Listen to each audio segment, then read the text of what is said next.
பெரியவா சரணம். பெரியவா வானொலியின் மாலை நிகழ்ச்சிகள் ஆரம்பமாகின்றன.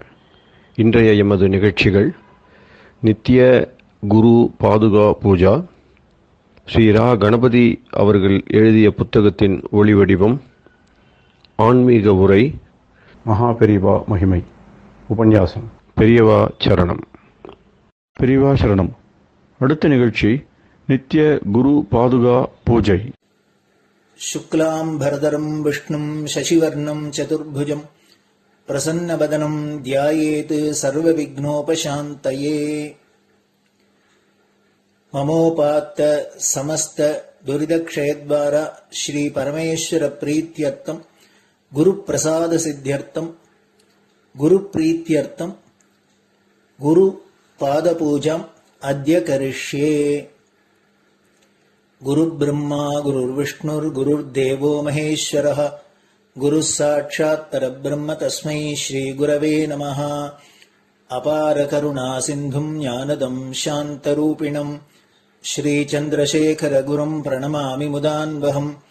सदाशिवसमारम्भां शङ्कराचार्यमध्यमाम् अस्मदाचार्यपर्यन्तां वन्दे गुरुपरम्पराम्. எல்லோரும் குருவை பெரிவாளை தியானம் பண்ணிண்டு அர்ச்சனை பண்ணுவோம். அஷ்டோத்திரம். பெரியவா அஷ்டோத்திரம் பல அஷ்டோத்திரங்கள் இருக்கு. அதுல எளிமையா சுலபமா எது இருக்கோ அதை நான் இப்ப சொல்றேன். எல்லோரும் இதை கேட்டுண்டே திருப்பி சொல்ல முடிஞ்சுவா சொல்லி சொல்லி பெரிவாளுக்கு பாதத்துல ஒவ்வொரு புஷ்பத்தை அர்ச்சனை பண்ணலாம். ओम श्री कांची कामकोटि पीठाधीश्वराय नमः. श्रीमत् चंद्रशेखरेन्द्र सरस्वती गुरुभ्यो नमः. संन्यासाश्रम शिखराय नमः. काषाय दंडधारिणे नमः. सर्वपीठापहारिणे नमः. स्वामिनाथ गुरवे नमः. करुणासागराय नमः. जगदाकर्षण शक्तिमते नमः. सर्वचराचर हृदयस्थाय नमः. ओम भक्त परिपालक श्रेष्ठाय नमः. धर्म परिपालकाय नमः. श्री जयेन्द्र सरस्वत्याचार्याय नमः. श्री विजयेन्द्र सरस्वती पूजिताय नमः. शिवशक्ति स्वरूपाय नमः. भक्ताभीष्ट प्रदायकाय नमः. ब्रह्मण्य पोषकाय नमः. ब्रह्म विष्णु शिवैक्य स्वरूपाय नमः. कांची क्षेत्रवासाय नमः. कैलाश शिखरवासाय नमः. स्वधर्म परिपोषकाय नमः. चातुर्वर्ण संरक्षकाय नमः. लोकरक्षण संकल्पाय नमः. ओम ब्रह्मनिष्ठापराय नमः. सर्वपापहराय नमः. धर्मरक्षक संतुष्टाय नमः. भक्तार्पितधन स्वीकर्त्रे नमः. सर्वोपनिषत् सारज्ञाय नमः. सर्वशास्त्रगम्याय नमः. सर्वलोक पितामहाय नमः. भक्ताभीष्ट प्रदायकाय नमः. ब्रह्मण्य पोषकाय नमः. नानाविध पुष्पार्चितपताय नमः. रुद्राक्ष क्रीडधारिणे नमः. भस्मोद्दोलित विग्रहाय नमः. सर्वज्ञाय नमः. सर्वचराचर व्यापकाय नमः. अनेक शिष्य परिपालकाय नमः. मनश्चाञ्चल्य निवर्तकाय नमः. अभयहस्ताय नमः. भयापहाय नमः. यज्ञपुरुषाय नमः. यज्ञानुष्ठान रुचिप्रदाय नमः. यज्ञसम्पन्नाय नमः. यज्ञसहायकाय नमः. यज्ञफलदाय नमः. यज्ञप्रियाय नमः. उपमानरहिताय नमः. स्फटिक तुलसी रुद्राक्ष हारधारिणे नमः. चातुर्वर्ण समदृष्टये नमः. ऋग्यजुस्साम अथर्वणादि चतुर्वेद संरक्षकाय नमः. दक्षिणामूर्तिस्वरूपाय नमः जाग्रत् स्वप्न सुषुप्ति अवस्थातीताय नमः कोटिसूर्यतुल्यतेजोमय शरीराय नमः साधुसङ्गसंरक्षकाय नमः अश्वगज गोपूजा निर्वर्तकाय नमः गुरुपादुकपूजातुरन्तराय नमः कनकाभिषिक्ताय नमः स्वर्णबिल्वदलपूजिताय नमः सर्वजीवमोक्षदाय नमः मूकवाक्ताननिपुणाय नमः नेत्रदीक्षादानाय नमः द्वादशलिङ्गस्थापकाय नमः गानरसप्रियाय नमः ब्रह्मज्ञानोपदेशकाय नमः सकलकलासिद्धिताय नमः चातुर्वर्ण्यपूजिताय नमः अनेकभाषासम्भाषण कोविताय नमः अष्टसिद्धिप्रदायकाय नमः ओम श्री शारदामठसुस्थिताय नमः नित्यान्नदानसुप्रीताय नमः प्रार्थनामात्रसुलभाय नमः पादयात्राप्रियाय नमः नानाविधमतपण्डिताय नमः श्रुतिस्मृतिपुराणज्ञाय नमः देवयक्षकिन्नरकिंपुरुषपूज्याय नमः श्रवणानन्दकरकीर्तये नमः दर्शनानन्दाय नमः अद्वैतानन्दभरिताय नमः अव्याजकरुणामूर्तये नमः शैव वैष्णवादिमान्याय नमः श्रीशङ्कराचार्याय नमः दण्डकमण्डलोहस्ताय नमः वीणामृदङ्गसकलवाद्यनाथस्वरूपाय नमः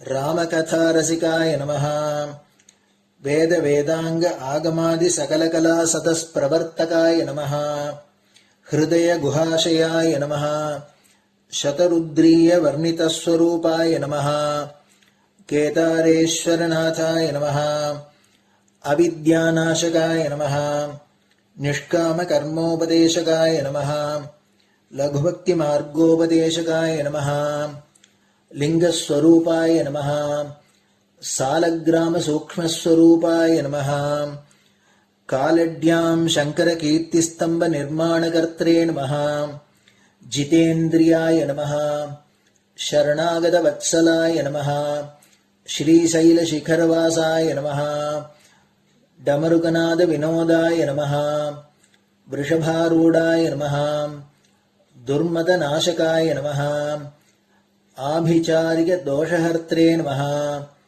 मिताहाराय नमः मृत्युविमोचकशक्त्याय नमः श्रीचक्रार्चनतत्पराय नमः दासानुग्रहकारकाय नमः अनुराधानक्षत्रजाताय नमः सर्वलोकख्यातशीलाय नमः वेङ्कटेश्वरचरणपद्मषट्पदाय नमः श्री महात्रिपुरसुन्दरी समेत श्री चन्द्रमौलीश्वर पूजाप्रियाय नमः श्रीमच्चन्द्रशेखरेन्द्र सरस्वती सद्गुरु परब्रह्मणे नमः गुरुभ्यो नमः परमगुरुभ्यो नमः परमेष्टिगुरुभ्यो नमः परात्परगुरुभ्यो नमः गुरुपरम्पराभ्यां नमः गुरुपादुकाभ्यां नमो नमः.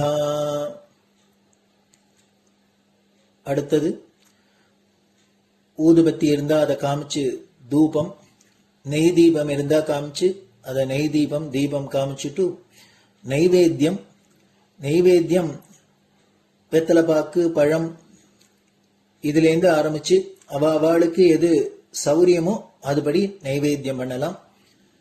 அதுக்கு அடுத்தது கற்பூர ஹாரத்தி பண்ணி எல்லோரும் பிரதட்சிண நமஸ்காரம் பண்ணி பெரியவாள்கிட்ட பிரார்த்தனை பண்ணிண்டு எல்லோரும் க்ஷேமமா இருக்கணும், லோகம் பரம மங்களமா சௌக்கியமா இருக்கணும், எல்லோரும் வியாதி வெக்க இல்லாத ஆயுராரோக்கிய ஐஸ்வர்யத்தோட சாந்தம் அமைதியோட ஞான வைராக்கியத்தோட எல்லோரும் நல்லவர்களாயிருந்து நன்மையை அடையணும்னு பிரார்த்தனை பண்ணி இந்த பூஜையை தினம் செய்யலாம்.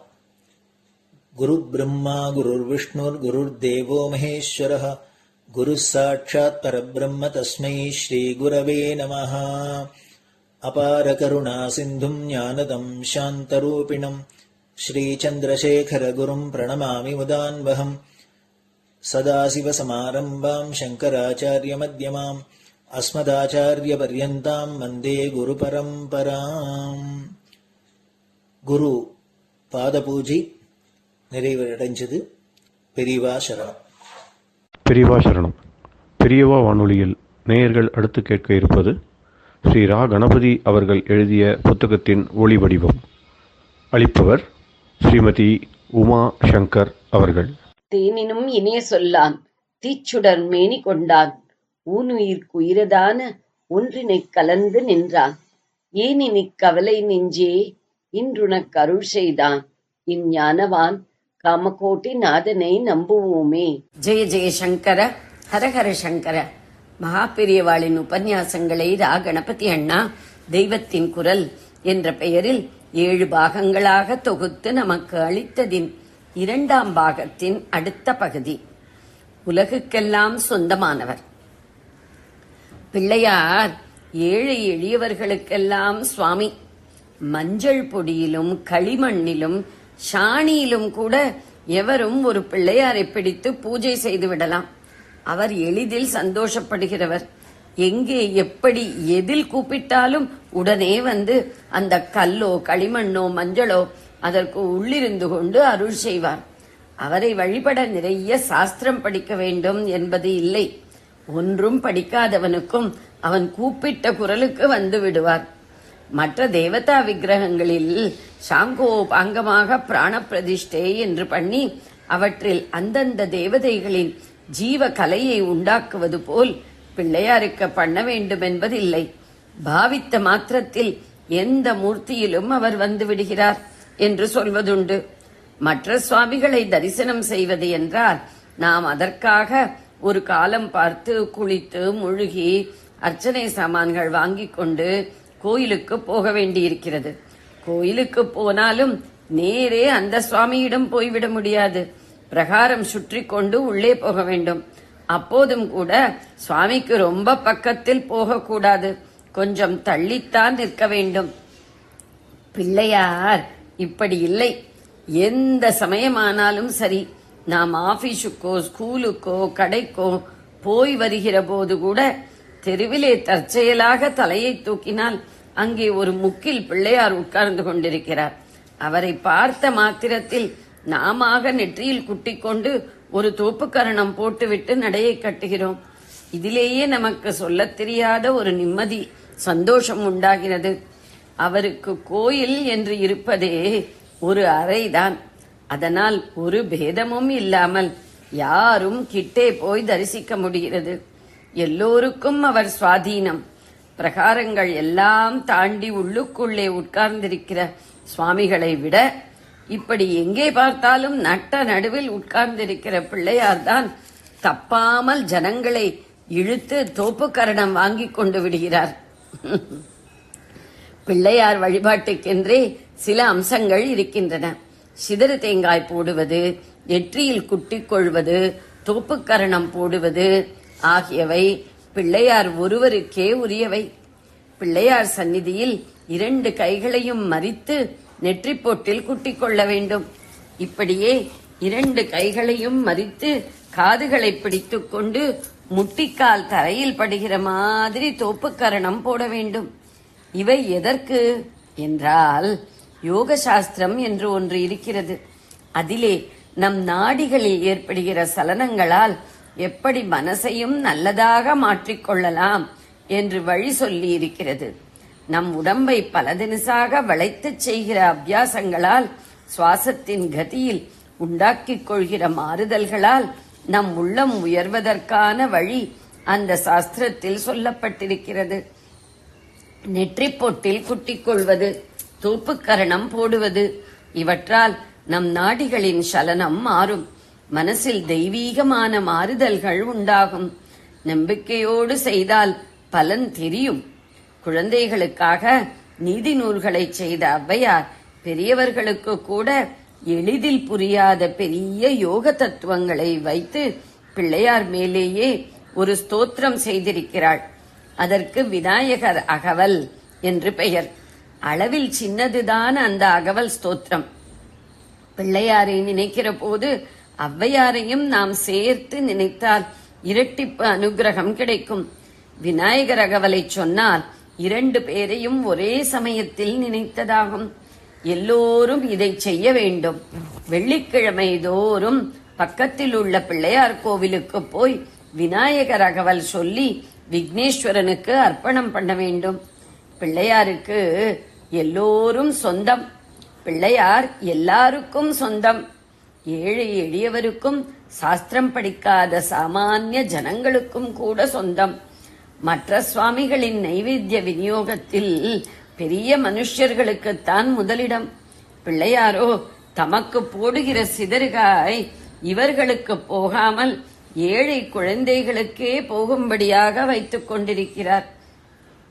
எல்லோரும் அகவல் சொல்லி அவரை வழிபட வேண்டும். பெண்களுக்கும் குழந்தைகளுக்கும் இதில் அதிக உரிமை உண்டு.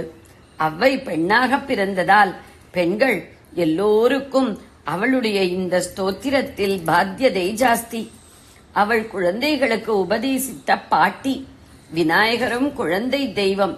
அதனால் அவளுடைய அகவலை குழந்தைகள் யாவரும் அவர் முன் பாடி சமர்ப்பிக்க வேண்டும்.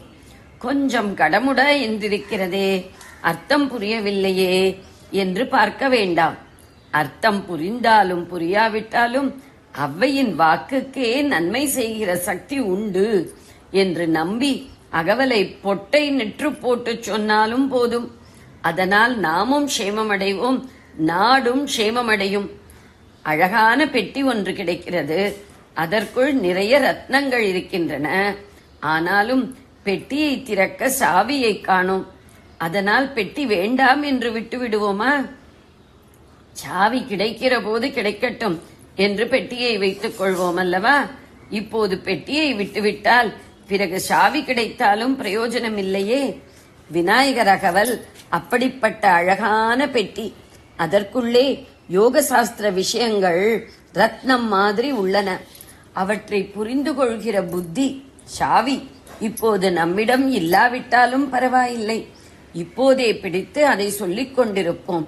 சொல்ல சொல்ல தானே அர்த்தமும் புரிய ஆரம்பிக்கும். பிள்ளையாரே அது புரிவதற்கான அனுகிரகத்தை செய்வார். பிள்ளையார் எல்லாருக்கும் நல்லவர், எல்லாருக்கும் வேண்டியவர், சொந்தம். சிவசம்பந்தமான லிங்கம், அம்பாள், முருகன் முதலிய விக்கிரகங்களை பெருமாள் கோயிலில் பார்க்க முடியாது. ஆனால் பிள்ளையாரும் சிவகுடும்பத்தை தான் சேர்ந்தவர் என்றாலும் விஷ்ணு ஆலயங்களில் கூட பிள்ளையார் மட்டும் இருப்பார். தும்பிக்கை ஆழ்வார் என்று அவருக்கு பெயர் சொல்லுவார்கள். மத சண்டைகளுக்கெல்லாம் அப்பாற்பட்டவர் அவர். அதனால்தான் புத்த மதம், ஜைன மதம் எல்லாவற்றிலும் கூட அவரை வழிபடுகிறார்கள். தமிழ்நாட்டில் இருப்பது போல் மற்ற ராஜ்யங்களில் தடுக்கி விழுந்த இடமெல்லாம் விநாயகர் இல்லாவிட்டாலும் கூட பாரத தேசத்தில் உள்ள அத்தனை ஸ்தலங்களிலும் ஓரிடத்திலாவது அவர் இருப்பார். கன்னியாகுமரியிலும் பிள்ளையார், ஹிமயத்தின் கோடியில் கேதாரத்திலும் ஒரு பிள்ளையார் என்று ஒரு கணபதி பக்தர் என்னிடம் பெருமைப்பட்டுக் கொண்டார். நம் தேசத்தில் மட்டும்தான் என்றில்லை, ஜப்பானிலிருந்து மெக்சிகோ வரை உலகத்தின் எல்லா தேசங்களிலும் விநாயகர் விக்கிரகம் அகப்படுகிறது. லோகம் பூராவும் உள்ள சகல நாடுகளிலும் அவரை பல தினசான மூர்த்திகளில் வழிபடுகிறார்கள். அப்படி லோகம் முழுவதற்கும் சொந்தமாக இருக்கப்பட்டவரை நாம் எல்லோரும் தவறாமல் ஆராதிக்க வேண்டும். வசதி இருப்பவர்கள் அவருக்கு மோதகமும் மற்ற பக்ஷணமும் பழங்களும் நிறைய நிவேதனம் செய்து குழந்தைகளுக்கு விநியோகம் பண்ண வேண்டும். அவர் குழந்தையாக வந்த சுவாமி. குழந்தை என்றால் அது கொழு கொழு என்று இருக்க வேண்டும். அதற்கு நிறைய ஆகாரம் கொடுக்க வேண்டும். பிள்ளையாரின் தொப்பை வாடாமல் அவருக்கு நிறைய நிவேதனம் செய்ய வேண்டும். வெள்ளிக்கிழமை தோறும் அவருக்கு சிதறுகாய் போட்டு குழந்தைகளை சந்தோஷப்படுத்த வேண்டும். பெரியவர்கள் இவ்வாறு மற்ற குழந்தைகளை மகிழ்வித்தால் ஈசன் குழந்தையான பிள்ளையாரும் மகிழ்ந்து பெரியவர்களையும் குழந்தைகளாக்கி தம்மோடு விளையாடச் செய்வார். பெரியவர்களானால் துக்கமும் தொல்லையும் தான். குழந்தை சுவாமியோடு சேர்ந்து இந்த துக்கத்தை தொலைத்து அவரைப் போல ஆனந்தமாகிவிட வேண்டும். அவர் எப்போதும் சிரித்த முகமுள்ளவர், சுமுகர், பிரசன்னவதனர் என்று பெயர் பெற்று எப்போதும் பேரானந்தத்தை பொங்க விடுபவர். நாம் உண்மையாக பக்தி செய்தால் நம்மையும் அப்படி ஆக்குவார். தமிழ்நாட்டின் பாக்கியமாக திரும்பிய இடமெல்லாம் அமர்ந்திருக்கும் அவரை நாம் எந்நாளும் மறக்க கூடாது. நாம் எல்லோரும் தவறாமல் பிள்ளையார் கோவிலுக்கு போவது, தேங்காய் உடைப்பது, விநாயகர் அகவல் சொல்வது என்று வைத்துக் கொண்டால் இப்போதிருக்கிற இத்தனை 1000 கோயிலும் கூட போதாது. புதிதாக கட்ட வேண்டியிருக்கும். புதிதாக பிள்ளையார் கோயில் கட்டி மூர்த்தி பிரதிஷ்டை செய்வதில் வேடிக்கையாக ஒரு உலக வழக்கு இருக்கிறது. அதாவது புதிதாக பிள்ளையார் விக்கிரகம் அடிக்க கொடுக்காமல் ஏற்கனவே ஒரு கோயிலில் இருக்கிற பிள்ளையாரை திருடிக் கொண்டு வந்துதான் புதுக்கோயிலில் வைக்க வேண்டும் என்பார்கள். இது என்ன, சாதாரண விஷயங்களிலேயே திருட்டு கூடாதென்றால் தெய்வ காரியத்தில் போய் திருட்டு செய்யலாமா என்று தோன்றுகிறதல்லவா? பிள்ளையாரை திருடலாம் என்றால்தான் ஒவ்வொரு கோயிலைச் சேர்ந்தவர்களும் நம் பிள்ளையார் எங்கே திருட்டு போய்விடுவாரோ என்ற பயத்தால் அவரை அல்லும் பகலும் கவனித்துக் கொள்வார்கள். இப்போது பல ஊர்களில் கவனக்குறைவால் சுவாமியை காணோம் என்று செய்தி வருகிற மாதிரி நடக்காமல் இருக்கும். அதற்காகவே இப்படி ஒரு திருட்டு வழக்கத்தை சொல்லி வருகிறார்கள் போலிருக்கிறது. பிள்ளையார் நினைப்பு நம் ஜனங்களுக்கு நீங்கவே கூடாது என்றுதான் இம்மாதிரியான ஏற்பாடுகளை நம் பெரியவர்கள் செய்து வைத்திருக்கிறார்கள். நமக்கு எப்போதும் துணை அவர்தான். நமக்கும் நாட்டுக்கும் உலகுக்கும் எல்லா க்ஷேமங்களும் உண்டாவதற்கு ஔவையார் மூலம் பிள்ளையாரை பிடிப்பதே வழி. ஜெய ஜெய சங்கர, ஹரஹர சங்கர. பெரியவா சரணம். இந்நிகழ்ச்சியின் அடுத்த பகுதி நாளை மாலை இதே நேரத்தில் ஒளிபரப்பாகும். பெரியவா சரணம். பெரியவா சரணம். பெரியவா வானொலியில் நேயர்கள் அடுத்து கேட்க இருப்பது திரு கவிக்கண்ணன் அவர்களின் ஆன்மீக உரை. பெரியவா சரணம். ராம் ராம். ஸ்ரீ குருப்யோ நமஹ. ஜெய ஜெய சங்கர, ஹர ஹர சங்கர. பெரியவா வானொலி நேயர்கள் அனைவருக்கும், மகா பெரியவாவுடைய பக்தர்கள் அனைவருக்கும் அடியேன் கவிக்கண்ணனின் அன்பு கலந்த நல்வாழ்த்துக்கள். ராம் ராம். ஜெய ஜெய சங்கர, ஹர ஹர சங்கர. ஸ்ரீ குருப்யோ நமஹ. நம்ம செந்தில் ஆண்டவனுடைய கடற்கரையிலே நின்று கொண்டு நமக்கெல்லாம் அருள் புரியக்கூடிய அந்த ஆண்டவனுடைய அழகான எழில் உருவத்தை மனசுல நினைச்சுட்டு ஆதிசங்கர பகவத்பாதால் அருளி செய்த சுப்பிரமணிய புஜங்க ஸ்தோத்திரத்தை தினம் ஒரு ஸ்லோகமா அப்படி நம்ம பார்த்துட்டு இருக்கோம். இன்னைக்கு நம்ம பார்க்க போறது 7வது ஸ்லோகம். அதுல அந்த குகனுடைய தரிசனம் நமக்கு கிடைச்சதுன்னு நமக்கு எல்லா விதமான ஆரோக்கியமும் கிடைக்கிறது அப்படிங்கறத இந்த ஸ்லோகத்துல ஸ்ட்ரெஸ் பண்றார். எப்படி ஸ்ட்ரெஸ் பண்றார் அப்படின்னா, நம்முடைய மன குகைக்குள்ள வாசம் செய்து கொண்டு ஜோதி சுரூபமாக இருக்கானே, அவன் என்ன பண்றான்னா பிரம்ம கீட்ட எல்லா பிராணிகள், மனுஷாலேருந்து மிருகங்கள்லேருந்து எல்லா பிராணிகளுடைய கஷ்டங்களை எல்லாம் நீக்குபவனாக அந்த சமுதிர கரைகள்ல தன்னுடைய பாதங்களை நமக்கெல்லாம் காட்டிக்கொண்டு பஞ்சமாபாதங்களையும் அப்படியே அடித்துக்கொண்டு முனிவர்கள்லாம் தபஸ் செய்வதற்கு உகந்த ஒரு இடமாக அந்த சமுதிர கரைகள் நின்றுருக்கானே, அந்த அழகுக்கு ஒருவரும் ஒவ்வாத வள்ளி அருமறைகள் பழகிச்சு வந்த பாதாம்புயத்தாழ்ந்தர் அபிராமி பெற்றார். வேதங்கள்லாம் அவனை வணங்கி அவனுடைய பாதம் சிவந்து போச்சான். அப்படி சிவந்த பாதங்களை உடையவன், அவன் அழகுக்கு ஒருவரும் ஒவ்வாதவன். எப்படி அவ அம்மா அழகுக்கு ஒருவரும் ஒவ்வாத வள்ளியோ, அது மாதிரி அழகியோட பிள்ளையும் அழகன் தானே. அவனும் ஒருத்தராலையும் வர்ணிக்க முடியாத அளவுக்கு அவர்க்கானா. அவரை பத்தி என்ன சொல்றாரு திரும்ப அந்த ஸ்லோகத்துல, மகாம்போதி தீரே மகா பாபச்சோரே முனீந்திரானுகூலே சுகந்தாக்கிய சைலே குஹாயாம் வசந்தம் ஸ்வபாசாலசந்தம் ஜனார்த்திம் ஹரந்தம் ஸ்ரயாமோ குகம் தம் தம் குகம் ஸ்ரயாமா அப்படிங்கிற அந்த குகனை, அந்த சுப்பிரமணிய சுவாமியை நான் ஆராதிக்கிறேன். அவன் யார் தெரியுமா? ஜனார்த்திம் ஹரந்தம், ஜனங்களுடைய பக்தர்களுடைய ஆர்த்திம், துக்கங்களை எல்லாம், கஷ்டங்களை எல்லாம், விஷனங்களை எல்லாம் தீர்ப்பவனா இருக்கிறான். அவன் எங்க இருக்கான் தெரியுமோ? ஸ்வபாசா லசந்தம், தன்னுடைய சொந்த ஜோதினாலேயே, ஜோதி வடிவினாலேயே பிரகாசிக்கிறானா. எங்கன்னா குகாயாம் வசந்தம், குகைக்குள்ள வாசம் செய்யறான். குகைக்குள்ள வாசம் செய்யறான்னா ரெண்டு, நிஜமான ஒரு குகைக்குள்ளேயே வாசம் பண்றான்னு அர்த்தம். ரெண்டாவது மனசுங்கிற கூடிய குகைக்குள்ள அவன் வாசம் பண்றான்னு அர்த்தம். அந்த குகை எங்க இருக்கு தெரியுமா? மனசுக்குள்ள இருக்கு. வெளியில எங்க இருக்கு அப்படின்னா மகாம்போதி தீரே, பெரிய மகோததி என்று சொல்லக்கூடிய சமுத்திரத்தினுடைய கரையில விளங்குறதா இருக்கு. மகாபாப சோரி, எல்லா பாபங்களையும் திருடின்னு போயிடுறானா, அபகரிச்சுட்டு போயிடுறானா நம்ம பண்ற பாவங்கள் எல்லாம்.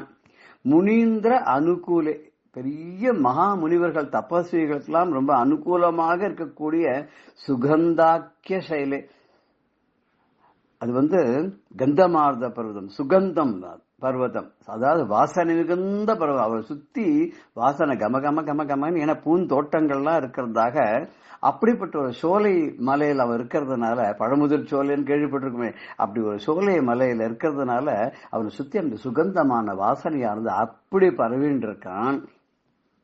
அப்படி அப்பேற்பட்ட இடத்துல ஒரு குகைக்குள்ள வாசம் பண்ணக்கூடிய அந்த முருகப்பெருமான் இருக்கானே, அவன் எல்லா பிராணிகளுடைய சோகங்களையும் துக்கங்களையும் கட்டங்களையும் அவன் தீர்த்து வைக்கிறான். அப்படிங்கறதுனால ஆச்சாரியார் என்ன சொல்றா, அப்பேற்பட்டவன் அவன் வெடு குகையில மாத்திரம் ஒளிரல, அவனோட சொந்த ஜோதி சொரூபத்தினால என்னுடைய ஒரு மனசுக்குள்ள கூட அவன் அவன் அப்படியே இருந்துட்டு இருக்கான். என் மனசுல கூட அவன் ஒளி சொரூபமாக இருந்து கொண்டு எனக்கு சந்தோஷத்தை கொடுக்கறான். அப்பேற்பட்ட எனக்கு ஆனந்தத்தை கொடுக்கக்கூடிய அந்த சுப்பிரமணிய சுவாமியை நான் ஆராதிக்கிறேன் அப்படின்னு சொல்றார். இதுல அருணகிரிநாதர் கூட ஒரு இடத்துல சொல்றார், எந்தாயும் எனக்கருள் தந்தையும் நீ சிந்தா குலமானவை தீர்த்து ஆழ்னர்.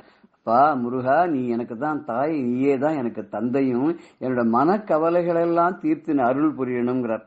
இங்க அதே தான் சொல்ற, அந்த பஞ்சமா பாதங்களையும் மக்களுடைய அடியாருடைய துயரங்களையும் கஷ்டங்களையும் எல்லா பிணிகளையும் அகற்றக்கூடியவனாக அந்த முருகன் இருக்காங்கிறத இவர் சொல்ற. கந்தா கதிர்வேலவனே, உமையாள் மைந்தா, குமரா, மறை நாயக்கனின்னு இப்படி கூப்பிடுறார் அருணகிரிநாதர். அதே மாதிரி ஆச்சாரியார் மாதிரியே என்ன சொல்றாரு, ஏ முருகா கந்தா, கதிர் வேலவனே, கையில வேலை வச்சு கொண்டு இருக்கக்கூடியவனே, உமையாளுடைய மைந்தனாக இருக்கக்கூடிய குமரனே, மறை நாயகனே, 4 மறைகளுக்கும் நாயகனாக வழங்கக்கூடியவனே, என் தாயும் எனக்கருள் தந்தையும் நீதான் எனக்கு தாய் தந்தையர், சிந்தாகுலம் ஆனவை தீர்த்து என்னுடைய மன கஷ்டங்களை எல்லாத்தையும் தீர்த்து என்னை நீ ஆட்கொள்ள வேண்டும்ங்கிறார். அதே அர்த்தத்தில் தான் மகோததிங்கிற சமுத்திரத்தினுடைய கரையில எப்போதும் நின்று கொண்டு தன் அடியார்களுக்கு தன்னுடைய பாதங்களை தரிசனம் செய்விக்கும் பொருட்டு நின்று கொண்டு பஞ்சமா பாதகங்களையும் நாசம் செய்கிறதாயும், மகர்ஷிகள்லாம் முனிவர்கள்லாம் தபஸ் செய்யறதுக்கு ரொம்ப உகந்ததாக இருக்கக்கூடிய வாசனையோடு கூடிய அந்த பர்வதத்துல அந்த குகைக்குள்ள இருக்கக்கூடிய வாசம் செய்து கொண்டு அனுகிரகம் செய்யக்கூடிய ஜோதி சுரூபமாக விளங்கி எல்லா பிராணிகளுடைய கஷ்டங்களையும் தீர்த்து கொண்டிருக்கக்கூடிய அப்பேற்பட்ட சுப்பிரமணிய சுவாமியை நான் ஆராதிக்கிறேங்கிறார். நாம அந்த ஆராதனை நம்ம பண்ணலாமே. அவன் ஆராதனை பண்ணா என்ன கிடைக்கும் தெரியுமா? அபிராமி பற்று சொல்றார், தன்னளிக்கென்று முன்னே பல கோடி தவங்கள் செய்வார், மண்ணளிக்கும் செல்வமோ பெறுவர், மதிவான பர்த்தம் விண்ணளிக்கும் செல்வமும் அழியா முக்தி விடுமென்றோ அப்படிங்கிறார். அந்த அம்பாளுடைய பாதம் கமலங்களை எல்லாம் பணிந்து தவம் செய்து பல கோடி தவங்கள் செய்தார்க்காரு, அவளுக்கு என்ன கிடைக்கும் தெரியுமா? இந்த உலகத்துல பூலோகத்தில் இருக்கிற சொத்து மாத்திரமா கிடைக்கும், மண்ணளிக்கும் செல்வமோ பெறுவர், இந்த பூமி கொடுக்கக்கூடிய செல்வங்கள் மாத்திரமா அவெல்லாம் பெறுவா. அவ மதி வானவர்த்தம் விண்ணளிக்கும் செல்வமும், அந்த ஆகாசத்துல தேவலோகத்துல கூடிய அந்த வானவர்களா தேவர்கள்லாம் கொடுக்கக்கூடிய அத்தனை செல்வங்களும் நமக்கு என்னென்ன அங்க இருக்கு, பாரிஜாத்தம் இருக்கு, காமதேனு இருக்கு, இத்தனையும் கொடுக்கக்கூடிய அத்தனை செல்வமும் நமக்கு கிடைக்கும். அது மாத்திரம் இல்ல, கடைசியா அழியாத முக்தி வீடும் தருமா. அழியாத முக்தி வீடு என்ன, அந்த சாயுஜ்ய பதவியும் நமக்கு கொடுக்குங்கிறான். அப்படிதான் அம்பாளே கொடுக்கறான்னா, அம்பாளுடைய பிள்ளையான அம்பிகை மைந்தனான அம்பிகை சுதனான ஆறுமுக சுவாமியை நமக்கு தருவான் இல்லையா. நாமளும் இந்த ஸ்லோகத்தை ஒரு வாட்டி நினைச்சு கொண்டு அவனுடைய சரணாரவிந்தங்களை ஆச்சாரியர்கள் மாதிரி நாமளும் படியலாம். மகா அம்போதி தீரே மகா பாபச்சோரே முனீந்திரானுகூலே சுகந்தாக்கிய சைலே குஹாயாம் வசந்தம் ஸ்வபாசாலசந்தம் ஜனார்த்திம் ஹரந்தம் ஷயாமோ குஹந்தம். ஸ்ரீ குருப்யோ நமः. ஜெய ஜெயசங்கர ஹர ஹர சங்கர. ராம் ராம். பெரியவா சரணம். இந்நிகழ்ச்சியின் அடுத்த பகுதி நாளை மாலை இதே நேரத்தில் ஒளிபரப்பாகும். பெரியவா சரணம். பெரியவா சரணம். அடுத்த நிகழ்ச்சி மகா பெரியவா மகிமை உபன்யாசம். வழங்குபவர் பிரம்மஸ்ரீ கணேச சர்மா அவர்கள். குரு பிரம்மா குரு விஷ்ணு குரு தேவோ மகேஸ்வரா குரு சாட்சாத் பரபிரம்ம தஸ்மை ஸ்ரீ குரவே நமः. காஞ்சி மகாபிரிவா அவளோட அவதார காலத்தில் பல அரிய நிகழ்ச்சிகள்லாம் நடந்திருக்கு, பல சாதனைகள்லாம் புரிஞ்சிருக்கா, சர்வசாதாரணமாக சகஜமாக பண்ணியிருக்கா. வள்ளுவர் சொல்றாரு, செயற்கரிய செய்வர் பெரியார் அப்படின்னு சொல்றாரு. பெரியவர்னா என்ன லட்சணம் அப்படிங்கிறதே திருவள்ளுவர் கொடுக்கறது. சாமானிய மனுஷாலெல்லாம் செய்ய முடியாத ஒரு அரிய பெரிய காரியங்கள் எல்லாம் இவ ரொம்ப சகஜமா சாதாரணமா பண்ணிடுவா அப்படின்னு சொல்றாரு. இந்த லட்சணப்படி எல்லாம் பார்த்தா இந்த பெரியவருங்கிற வார்த்தை, மகான்கிற வார்த்தை எல்லாமே பூர்ணமா பெரியவாளுக்கே பொருந்துறாப்புல இருக்கு. அப்படி இருக்கிற பெரியவா பல சாகசங்கள் அதிகங்கள் பண்ணியிருக்கா அப்படின்னு பார்த்துன்னு வரோம். இது ஏதோ இந்த ஊருக்கு போனா அந்த ஊருக்கு போனா, இந்த கோயிலுக்கு போனா அந்த குளத்துக்கு போனா, இந்த தீர்த்த ஸ்நானம் பண்ணினா அப்படிங்கிறதோடு மட்டும் இல்லாத இந்த தர்மம் நிலைச்சு நிற்க, நமது கலாச்சாரம் பாரத பண்பாடு பிரகாசிக்க, பிற்கால சந்ததிகள்லாம் இதை தெரிஞ்சுட்டு பெருமை அடைய, பலன் அடையறதுக்காக பலவிதமான கைங்கரியம் காரியங்கள்லாம் பண்ணியிருக்கா. அதுல ஒண்ணுதான் திரிவேணி அப்படின்னு சொல்லக்கூடிய தீர்த்தராஜா அப்படின்னு சொல்றோம். உத்தரப்பிரதேசத்துல அலகாபாத் அப்படிங்கிற இடம், பிரயாகி அப்படிங்கிறது அதோட க்ஷேத்திரத்தோட பேர். நம்ம முன்னமே பார்த்தோம், இந்த அலகாபாத் இலாஹாபாத் அப்படிங்கிறதெல்லாம் இஸ்லாமிய மன்னரான அக்பரோட காலத்துல அவர் சூட்டின பேர் அப்படின்னு. அப்படி இருக்கிற அந்த பிரயாகியில தீர்த்தராஜன் அப்படின்னு நமக்கு சாஸ்திரங்கள்லாம் அது ரொம்ப விமரிசையா சொல்றது, ரொம்ப பிராச்சீனமா ரொம்ப அதோட பெருமையை சொல்றது. அதுல மோட்ச நதிகளான 7ல 3 நதி சங்கமிக்கிற இடம், கங்கை யமுனா சரஸ்வதி அப்படிங்கிற 3. அதுல கங்கையும் யமுனையும் கண்ணுக்கு பிரத்யட்சமா தெரியும், சரஸ்வதிங்கிறது அந்தர்வாகினியா தெரியறது, மறைமுகமா அது இருக்கு அப்படின்னு சாஸ்திரங்கள் சொல்லப்படுது. அப்பேற்பட்ட அந்த தீர்த்தராஜன் அப்படின்னு சொல்லக்கூடிய அந்த பிரயாகேல அலகாபாத்ல ஆதிசங்கரோட பெருமையை பறைசாற்றாப்புல ஒரு பெரிய மண்டபம் கட்டணும், விமான மண்டபம் கட்டணும் அப்படின்னு பெரியவா ஆசைப்பட்டா அப்படிங்கிறத முன்னமே பார்த்தோம். அது 1962ஆம் வருஷத்திலேருந்து பெரியவாளுக்கு இந்த எண்ணம் எழும்பியிருந்தது. அப்போ டிஐ சைக்கிள்ஸ் அப்படின்னு இருக்கக்கூடிய ஒரு நிறுவனத்தோட அதிபரான முருகப்ப செட்டியார் அதை விஞ்ஞாபிக்க, அதுக்கப்புறம் 68ஆம் வருஷம்தான் இது நடைமுறைக்கு வந்தது. அப்போ 1968ஆம் வருஷம் டிசம்பர் மாசம் அதுக்கு ஆரம்ப விழா பூமி பூஜை எல்லாம் போடப்பட்டது. அப்போ உத்தரப்பிரதேசத்துல கவர்னரா இருந்தவர் கோபால் ரெட்டி அப்படிங்கிறவர் பெரியவர் பக்தர். அதனால அவளோட முயற்சியினால 95-75 சதுரடி உள்ள ஒரு இடம் அந்த சங்கமத்து கட்டத்திலேயே கிடைச்சது. அது மிலிட்டரிக்கு சொந்தமான இடத்துலேருந்து இந்த கவர்னரோட முயற்சியினால உத்தரப்பிரதேச அரசாங்கத்தோட ஒத்துழைப்பினால வாங்கப்பட்டது, கிடைச்சது. அதுல பெருசா இந்த விமான மண்டபம் கட்டணும் அப்படின்னு பெரியவா ஆசைப்பட்டா. இன்னைக்கு பார்த்தேன்னா அலகாபாத்ல என்ன சொல்ற அப்படின்னா படா மந்திர் அப்படின்னு பேரு அதுக்கு. இந்த அலகாபாத்ல உள்ள பெரிய புராதனமான இடங்கள்ல, கட்டடங்கள்ல, கோவில்ல, வழிபாட்டு ஸ்தலத்துல, இன்னும் எந்த விஷயத்துல எடுத்துட்டாலும் சரி, எந்த விதத்துல எடுத்துனாலும் இருக்கிறதுலே பிரம்மாண்டமா பெருசா இருக்கக்கூடியது இந்த படா மந்திர்னு சொல்லக்கூடிய பெரியவா கட்டின இந்த சங்கர விமான மண்டபம் தான். சமீபத்துல கும்பமேளா அப்படின்னு மகா கும்பமேளா அப்படின்னு அலகாபாத்ல நடந்துருக்கு. அதுல பார்த்தேன்னா கோடிக்கணக்கான ஜனங்கள், நூத்துக்கணக்கான, ஆயிரக்கணக்கான, லட்சக்கணக்கான இல்ல, கோடிக்கணக்கான ஜனங்கள் வந்து அந்த இடத்துல அந்த சங்கமத்துல ஸ்நானம் பண்ணிட்டு போறா. இது கிட்டத்தட்ட 2 மாசத்துக்கு நடக்கிற ஒரு பெரிய நிகழ்ச்சி. 12 வருஷத்துக்கு ஒரு தரம் வர ஒரு நிகழ்ச்சி, அபூர்வமான நிகழ்ச்சி இந்த கும்பமேளா. அந்த கும்பமேளால போய் பார்த்தவாளுக்கு தெரியும், ஊரே ஜெகஜோதியா இருக்கும். அந்த கங்கக்கரை முழுக்கலும் இந்த சங்கம கரை முழுக்கலும் பார்த்தீங்கன்னா 40 கிலோமீட்டருக்கு உத்தரப்பிரதேச அரசாங்கம் ரொம்ப பிரமாதமா ஒரு ஏற்பாடு பண்ணியிருந்தது. இப்படி கோடிக்கணக்கான ஜனங்கள் வந்துட்டு போற இடத்துல ஒரு அசம்பாவிதம் இல்லாத, ஒரு குப்பை செத்தை இல்லாத, ஒரு துர்நாத்தம் இல்லாத, ஒருத்தர் ஒண்ணுத்துக்காக கஷ்டப்பட்டு நின்னா இது கிடைக்கல அப்படின்லாம் இல்லாத அப்படி ஒரு வெகு விமரிசையா ஒரு ஏற்பாடு. 40 கிலோமீட்டருக்கு பார்த்தா ஜெகஜோதியா இருக்கும். அந்த இடத்துல போய் பார்த்தேன்னா இந்த ஆதிசங்கர விமான மண்டபம் தான் அப்படி பிரமாதமா அலங்காரம் எல்லாம் பண்ணி லைட் எல்லாம் போட்டு எங்கேந்து பார்த்தாலும் தெரியறாப்புல இருக்கும். அந்த மண்டபத்து மேல ஏறி பார்த்தேன்னா 3வது தளத்துல, அது 3 தளம் உள்ள மண்டபம், 3வது தளத்துல ஏறி பார்த்தேன்னா அலகாபாத் முழுக்கலும் பார்க்கலாம். அந்த கங்கையும் யமுனையும் சங்கமிச்சு ஓடுற அழகையும் எல்லாம் வார்த்தைகளால வர்ணிக்க முடியாது. நம்ம போய் நேர பார்த்து அனுபவிச்சாதான் உண்டு. அப்படி ஒரு அற்புதமான விமான மண்டபத்தை, சங்கர மண்டபத்தை அங்க பெரியவா ஸ்தாபிதம் பண்ணணும் அப்படின்னு ஆரம்பிச்சு 68ஆம் வருஷம் அதுக்கு பூமி பூஜை போட ஆரம்பிச்சது. அதுல ரொம்ப முக்கியமா சொல்லணும், இந்த திரிவேணி சங்கமம் இல்லையா, அந்த சங்கமத்துல இந்த சங்கர மண்டபத்துல இன்னொரு விசேஷம் என்னன்னா 3 டயர் அப்படின்னு சொல்லக்கூடிய 3 தளமா வச்சு இதை கட்டணும் அப்படின்னு பெரியவா கணபதி ஸ்தபதிட்ட சொன்னா.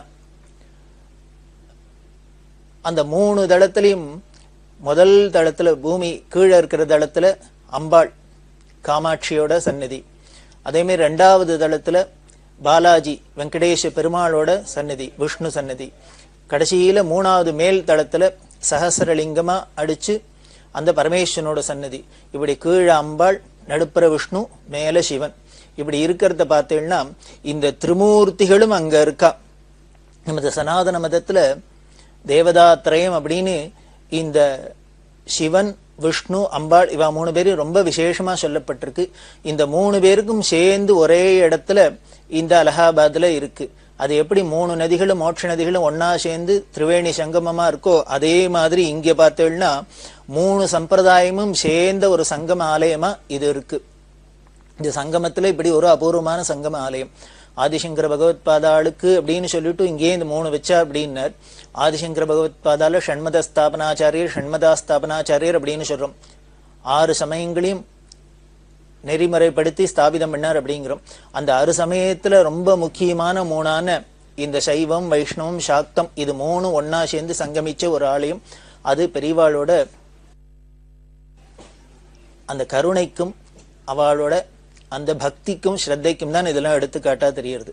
அப்படி ஒரு சங்கம ஆலயம் சங்கமத்துல ரொம்ப பிரமாதமா இருக்கிற ஒரு ஆலயம். அப்போ அந்த ஸ்தபதிகிட்ட வந்து பெரியவா ஏற்பாடெல்லாம் சொல்றா. அந்த இடம்லாம் வாங்கியாச்சு, பூமி பூஜை போட்டாச்சு. அதுக்கு கமலாபதி திரிபாதி அப்படிங்கிறவர் தலைவராயிருந்தார். CS ராமச்சந்திரையர் அப்படிங்கிற ஒரு பெரிய IAS ஆபீசர், அவர் செக்ரட்டரியா இருந்தார். சோமசுந்தரம் ஐயர் அப்படிங்கிறவர் தான் அவர் சீஃப் இன்ஜினியராக இருந்தார். இவாள்லாம் இதுக்கு இந்த கமிட்டிக்காரெல்லாம் ரொம்ப பிரயாசப்பட்டு இந்த கோவில் வரத்துக்கு, இந்த மண்டபம் வரத்துக்கு காரணமா இருந்தா. அதுவும் அந்த CS ராமச்சந்திரர் அப்படின்னு சொல்லக்கூடிய இந்த CSRோட கைங்கரியம் ரொம்ப வார்த்தைகளால வர்ணிக்க முடியாத ஒரு விஷயம். அப்படி அசாத்திய சாதனை பண்ணியிருக்கார். பல காரியங்களுக்கு பண்ணியிருக்கார் பெரியவாளோட சொன்ன உத்தரவுல.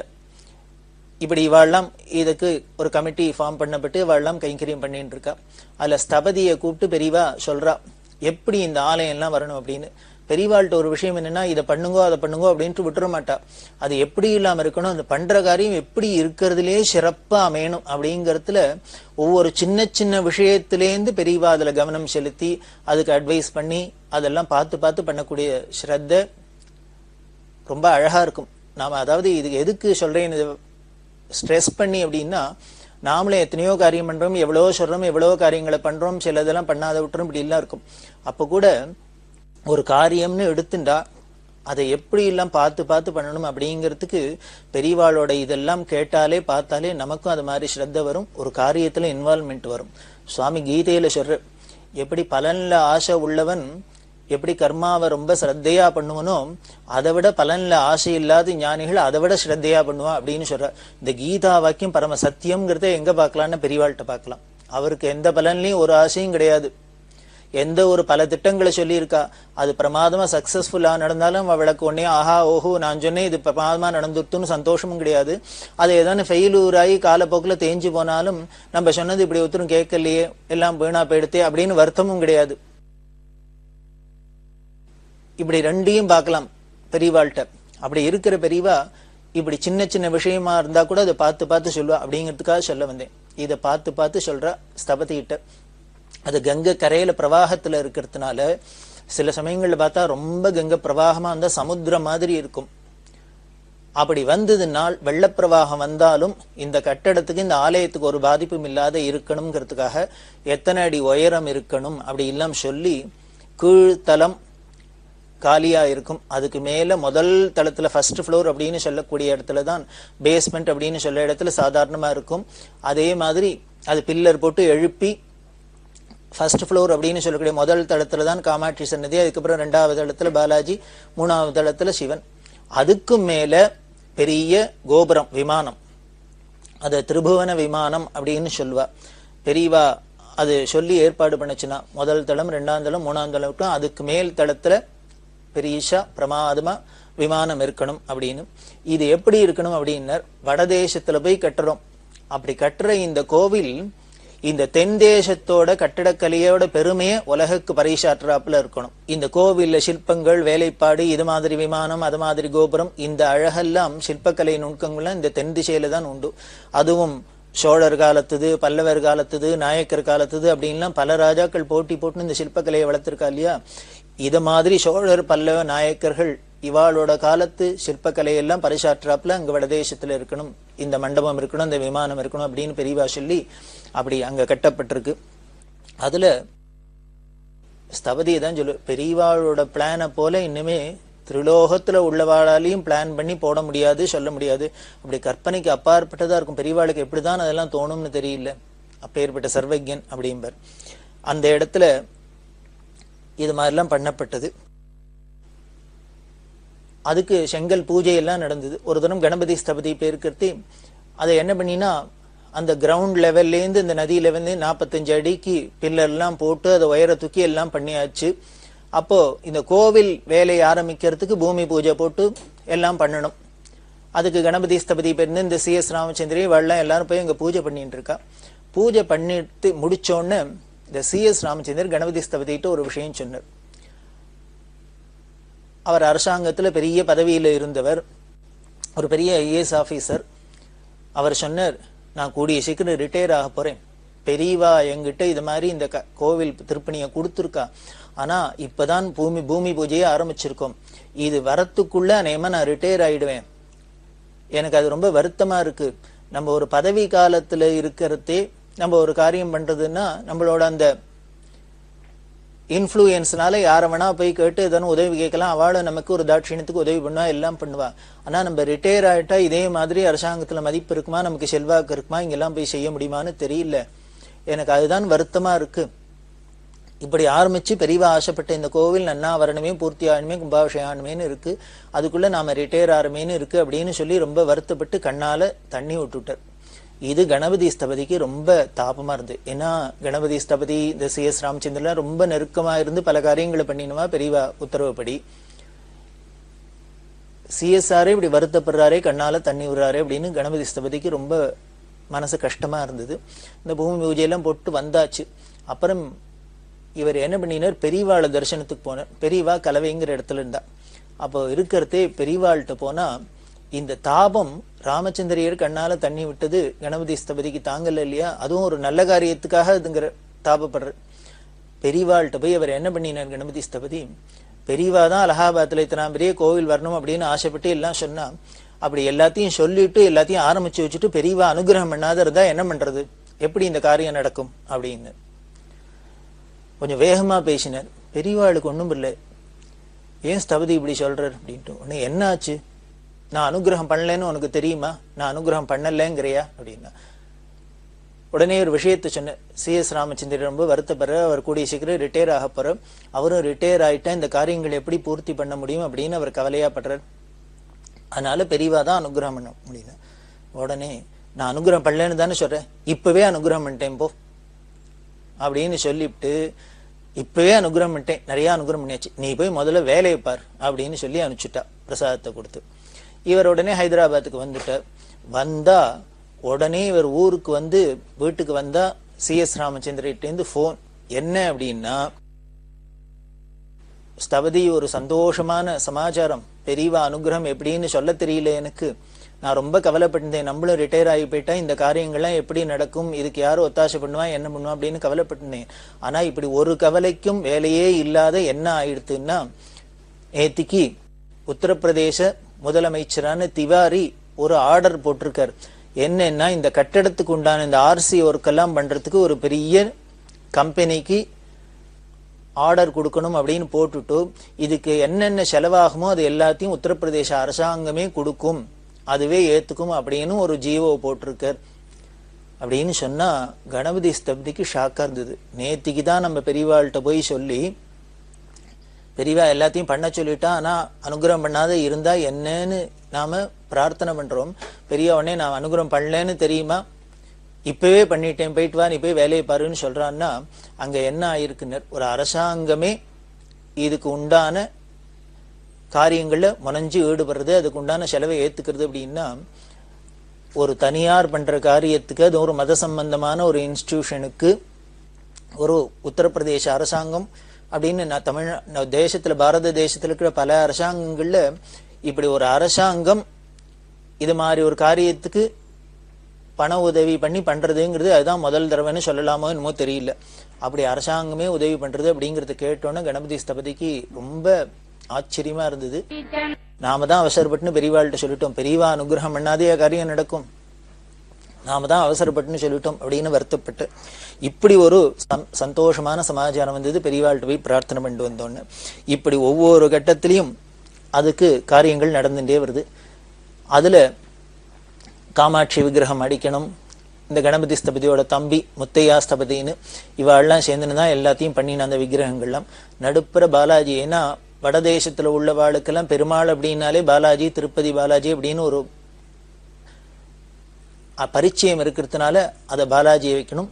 மேல 3வது தளத்துல சிவலிங்கம் வைக்கணும், அதுக்கு சகஸ்ரலிங்கமா வைக்கணும் அப்படின்னு சொன்னா பெரியவா. கணபதி ஸ்தபதிகிட்ட சொன்னா, நீ சகஸ்ரலிங்கமா அடிச்சு வை அப்படின்னு. கணபதி ஸ்தபதி சொன்னார், எங்க குடும்பத்துல யாரும் இது வரைக்கும் சகஸ்ரலிங்கம் அடிக்கல, அது எதனால என்னன்னு தெரியல, ஒரு சம்பிரதாயம் இல்லாத இருக்கு, அதனால எனக்கு அதை பண்றதுக்கு பயமா இருக்கு, இதனால் வரைக்கும் பண்ணினதில்லை, அதனால நான் இப்ப புதுசா பண்ணினா அது சரியா வருமா வராதா, எதனால அவ பண்ணலன்னு தெரியல, அதனால கவலையா இருக்கு அப்படின்னா, பெரியவா அதெல்லாம் ஒண்ணும் இல்லை, நீ பண்ணு அப்படின்னு உத்தரவு பண்ணிட்டா. இவருக்கோ மனசுல கருகருன்னு ஏதோ ஒரு சம்சயம், ஆனா பெரியவாளானா பண்ணுன்னு சொல்றா, ஆனா பெரியவா சொல்லிட்டா பண்ணதான் வேணும். அப்ப என்ன பண்ணினு, பெரியவாள்கிட்ட ஒரு கண்டிஷன் போட்டார், நான் பண்ணிடுறேன், ஆனா 2 கண்டிஷன், அதுக்கு ஒத்துக்கணும், பெரியவா அனுகிரகம் பண்ணும், நான் பண்றேன், என்ன பண்ணும் அப்படின்னா, இந்த சகஸ்ரலிங்கம் அடிக்கிறதே வேத பாராயணம் நடக்கணும், வேத வித்துக்கள்லாம் சேர்ந்து வேத பாராயணம் நடக்கணும். இந்த வேத வித்வான்கள்லாம் வேதம் சொல்லிகிட்டே இருப்பா, அவ வேதம் சொல்ல ஆரம்பிச்சா நாங்க ஒளியை எடுத்து சிற்பிகள்லாம் அடிப்போம், அவ வேதம் சொல்றதை நிறுத்திட்டா ஒளியை கீழே வச்சிருவோம். அதனால இந்த வேத சப்தமும் இந்த ஒளி சப்தமும் ஒன்னா ஒலிக்கணும். அப்படி பெரியவா ஏற்பாடு பண்ணி கொடுத்தா பண்றேன். அதே மாதிரி இந்த காரியம் முடிக்கிற வரைக்கும் பெரியவா அனுகிரகம் கூடவே இருக்கணும், பெரியவா கூடவே இருக்கணும், பரிபூர்ணமா இருக்கணும் அப்படின்னு. பெரியவா 2த்துக்கும் தலைய அசைச்சு, கவலைப்படாத, நன்னா நடக்கும், நீ நினைச்சபடியே நடக்கும் அப்படின்னு சொல்லி ஆசீர்வாதம் பண்ணினா. அதுல ஒரு ஆச்சரியம் என்ன அப்படின்னா, பெரியவா தேனம்பாக்கத்துல இருக்கா. அப்பதான் இந்த சகஸ்ரலிங்கம் அடிக்கிறதுக்காக கல்லு தேடி எடுத்து கொண்டு வரப்பட்டது. அது ஒரு பெரிய லாரியில ஏற்றி கொண்டு வந்து மறுநாளைக்கு, அதாவது ஒரு நாளைக்கு நாள் பார்த்திருக்கா, காலங்கார்த்தால 6 மணிக்கு முகூர்த்தம், அப்பதான் முதல்ல வேத பாராயணத்தோட பூஜை போட்டு, இந்த கல்லுக்கு பூஜை போட்டு ஒளி எடுத்து முதல்ல இந்த சகஸ்ரலிங்கம் செதுக்க ஆரம்பிக்கிறது அப்படின்னு. அதுக்கு நாள்லாம் பார்த்தாச்சு. கல்லை கொண்டு வரணும், பெரிய பிரம்மாண்டமான கல்லு, அத லாரியில ஏத்தி வந்துன்னு இருக்கு. வந்துண்டா தேனம்பாக்கத்துக்கு வந்துடுத்து, வரத்தே சாயந்தரம் இருக்கும். அந்த எந்த இடத்துல போய் இது வேலை நடக்கணுமோ அங்க கொண்டு போய் இறக்கணும்னா, இவாளும் இந்த லாரியிலேருந்து இறக்கி பார்க்கறா, கல்லை பேத்து நகுத்தவே முடியல, வைக்க முடியல. இந்த கடப்பாறையெல்லாம் விளையறதே வழிய கல்லு இந்த வண்டியிலேருந்து கீழே இறக்க முடியல. நேரமானா ஆயின்னு இருக்கு, ராத்திரியானா ஆக ஆரம்பிச்சுடுத்து, இருட்டி போயிடுத்து, மழையானா தூர ஆரம்பிச்சுடுத்து, மழை வர ஆரம்பிச்சுடுத்து. ஸ்தபதிக்கு ரொம்ப கவலை வந்துடுத்து. இன்னுமே எப்போ இந்த கல்லை இறக்கி கொண்டு போய் அதோட இடத்துல யதாஸ்தானத்துல வச்சு காலங்கார்த்தாலேயோ 6 மணிக்கெல்லாம் முதல்ல வேலையை ஆரம்பிச்சாயிடணும், முகூர்த்தம் பார்த்துருக்கு. இப்படி நடக்குமா நடக்காதா அப்படின்னு ரொம்ப கவலையா போயிடுத்து இவருக்கு. என்னெல்லாமோ பண்ணி பார்க்குறார், பிரயத்தனம் பண்ணா ஒன்னுத்துக்கும் ஆசையில்லை. அப்படி இருக்கிறதே இவருக்கு திடீர்னு பெரியவா எப்போ உபன்யாசம் பண்ணினது ஞாபகம் வந்தது. என்னன்னா சிவராத்திரியோட பெருமையை பத்தி பெரியவா சொல்றதே, பரமேஸ்வரன் இந்த சிவராத்திரியில 3ஆம் காலம் அப்படின்னு சொல்லக்கூடிய 12 மணிக்கு நடுநிசையில தான் லிங்கோத்பவரா அவதாரம் பண்ணினார் அப்படி எல்லாம் சொன்னது ஞாபகம் வந்தது. உடனே இவருக்கு திடீர்னு மனசுல இத்தனை நேரம் விசாரமா இருக்கிற இந்த பெரியவாளோட உபன்யாசம் மனசுக்குள்ள ஸ்புரிச்சு காதலையும் வந்தோன்னு உடனே ஒண்ணு தோணித்து.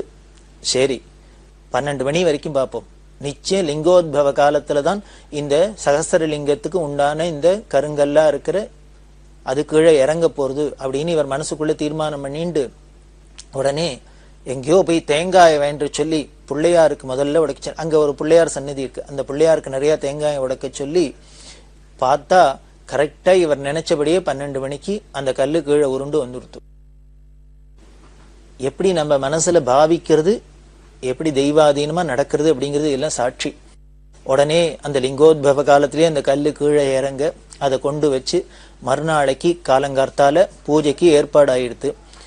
அங்கேயும் என்ன சோதனைன்னா, வேத பாராயணத்துக்கு ஆள்லாம் சொல்லி வச்சிருந்தா வேத பாராயணத்துக்கு ஆள் வரல. கார்த்தால 5 மணி ஆச்சு, 5:30 மணி ஆச்சு, 6 மணிக்கு முகூர்த்தம் ஆரம்பிக்கணும்னா வேத பாராயணத்துக்கு ஆள் வரல.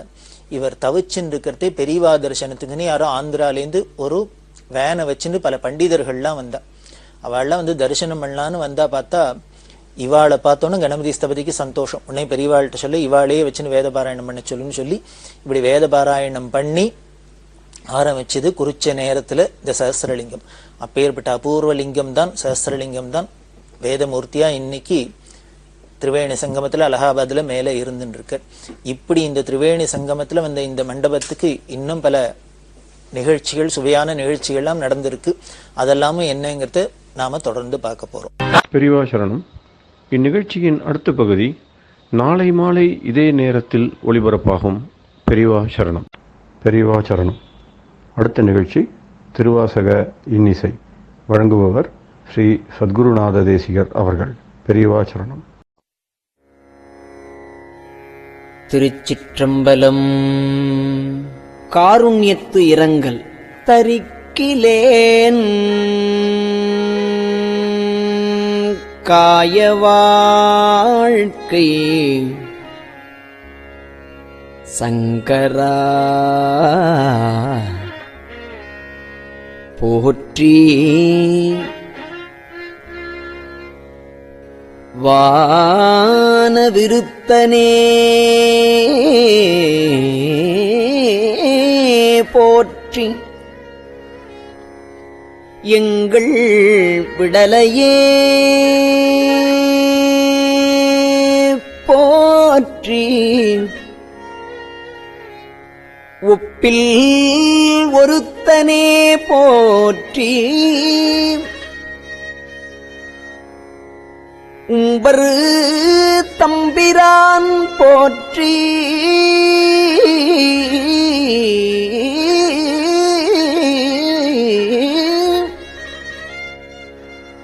தில்லை நிறுத்தனே போற்றி எங்கள் நின்மலா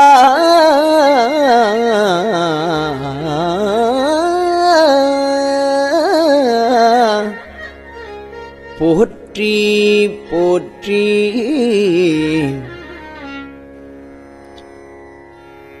போற்றி. ஓம் நமச்சிவாய. புயங்கனே மயங்குகின்றேன்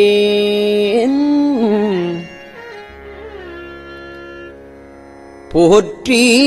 ஓம் நமச்சிவாய. புகலிடம் பிறிதொன்றில்லை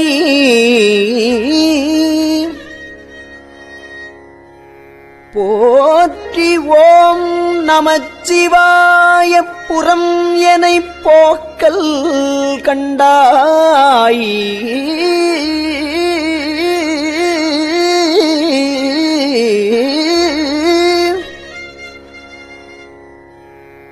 போற்றி ஓம் நமச்சிவாய சயசய போற்றி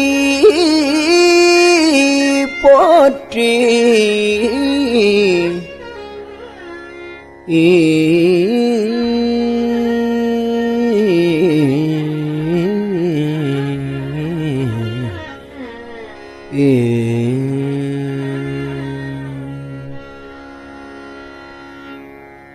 போற்றியன் போலும் பொய்யர் தம்மை ஆட்கொள்ளும் வள்ளல். போற்றியன் போலும் பொய்யர் தம்மை ஆட்கொள்ளும் வள்ளல். போற்றி நின் பாதம் போற்றி நாதனே போற்றி போற்றி. போற்றி நின் கருணை வெள்ள புதுமது புவனம் நீர்த்தி காற்று இயமானன் வானம் இருசுடர் கடவுளானே.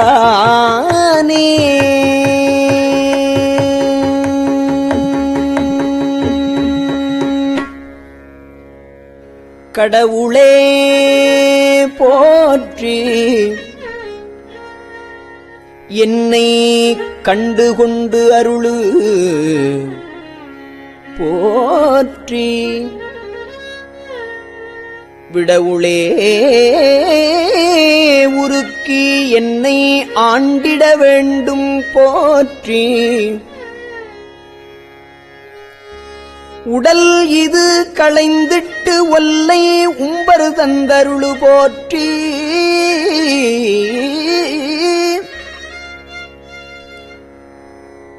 சடையுளே கங்கை வைத்த சங்கரா சங்கரா போற்றி போற்றி.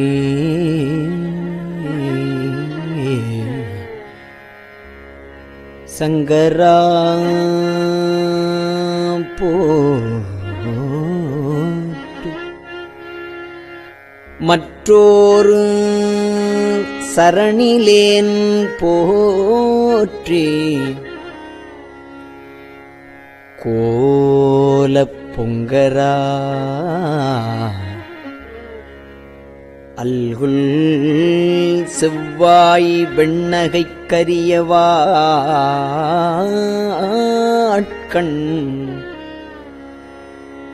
வெண்ணகைக் கரிய வாட்கண் மங்கையோர் பங்க போற்றி.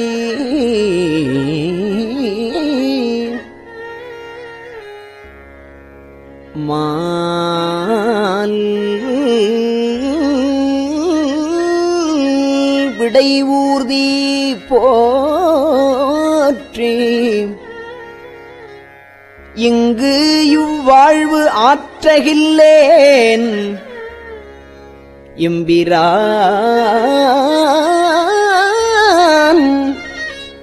இழித்திட்டேனே.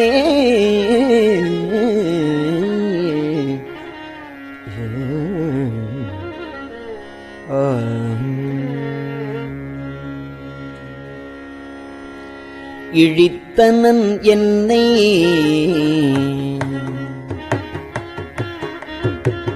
இழித்தனன் என்னை யானே எம்பிரான் போற்றி போற்றி. பழித்திலேன் உன்னை என்னை ஆளுடை பாதம் போற்றி. இழித்தனன் என்னை யானே எம்பிரான் போற்றி போற்றி. பழித்திலேன் உன்னை என்னை ஆளுடை பாதம் போற்றி. பிழைத்தவை பொறுக்கையெல்லாம் பெரியவர் கடமை.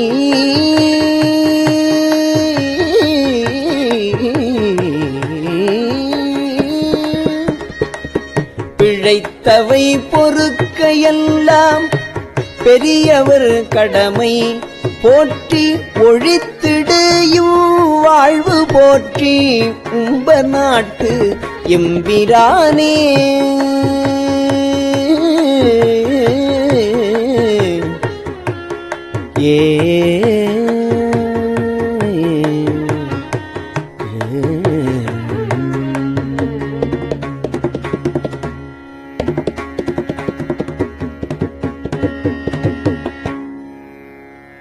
எம்பிரான் போற்றி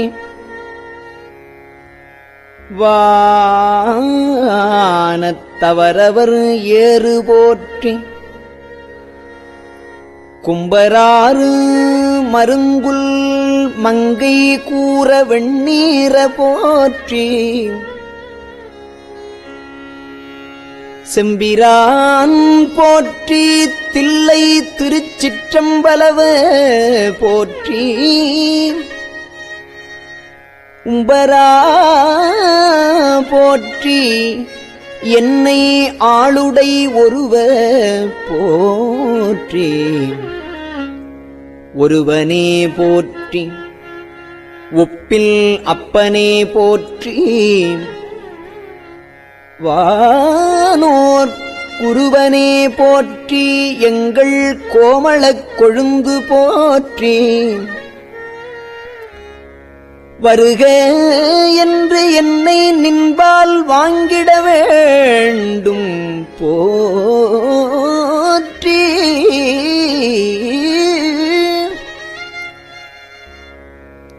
தருக நின் பாதம் தருக நின் பாதம் போற்றி தமியனேன் தனிமை தீர்த்தே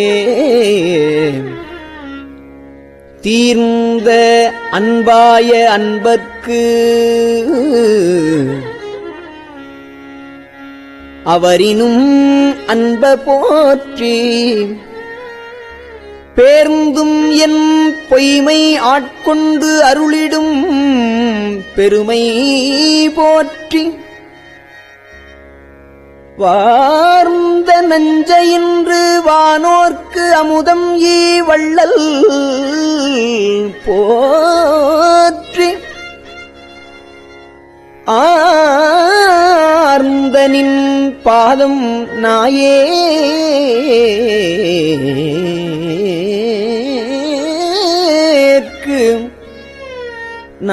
நாயேற்கு அருளிட வேண்டும் போற்றி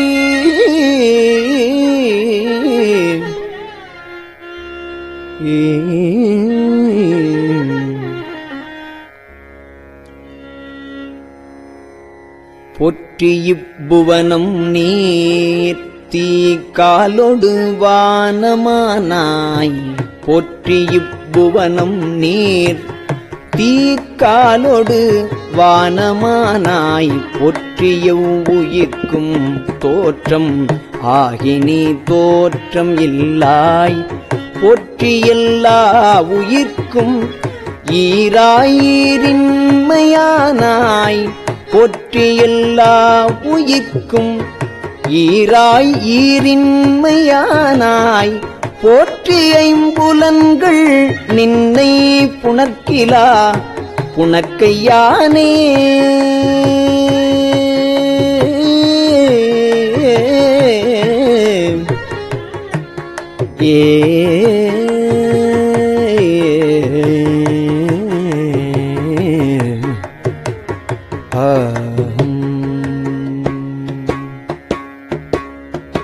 திருச்சிற்றம்பலம்.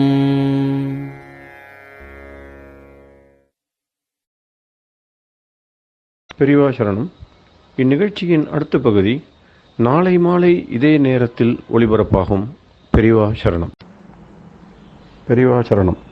பெரியவா வானொலியின் இன்றைய நிகழ்ச்சிகளின் நிறைவாக திருப்பொன்னூசல் வழங்குபவர் சத்குருநாத தேசிகர் அவர்கள். பெரியவா சரணம். திருச்சிற்றம்பலம். திருப்பொன்னூசல். ஆணோ அலியோ அறிவையோ என்று இருவர் காணாக் கடவுள் கருணையினால் தேவர்குழாம் நாணாமே உய்ய ஆட்கொண்டு அருளி நஞ்சுதனை ஊனாக உண்டருளும் உத்தரகோசமங்கை கோணாறு பிறைச்சன்னி கூத்தன் குணம் பரவி பூணாறு பணமுலையீர் பொன்னூசலாடாமோ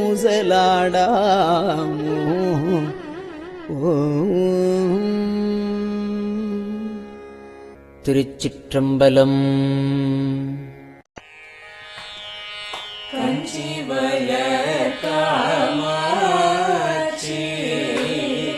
தன் குழந்தாய் சங்கரே கஞ்சிவல காமாட்சி தன் குழந்தாய் சங்கரே குரு சந்திரசேகரே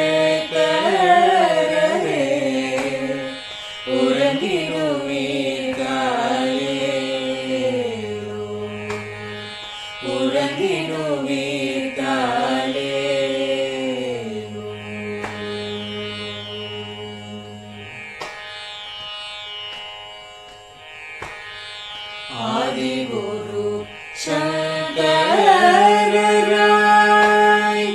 அன்றொரு நாள் வந்தவரே 68 பீட்டபதி காலே ஏழுலகும் பூப்பவரே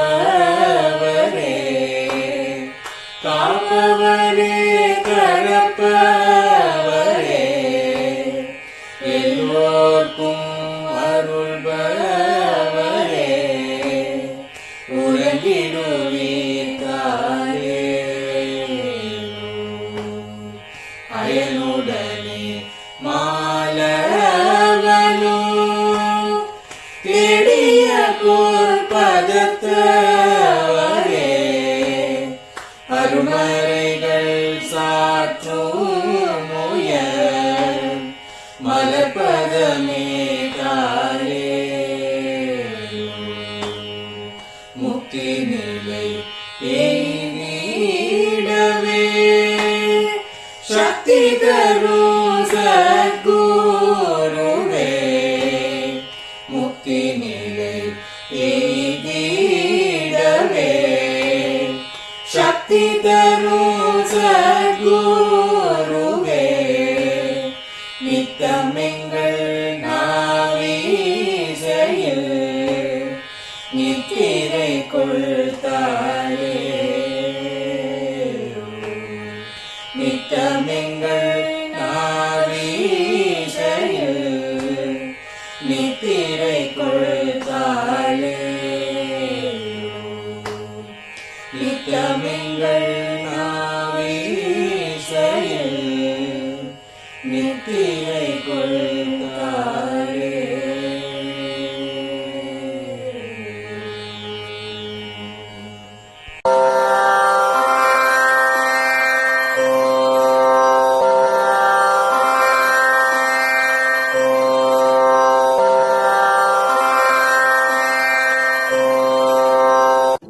பெரியவா சரணம்.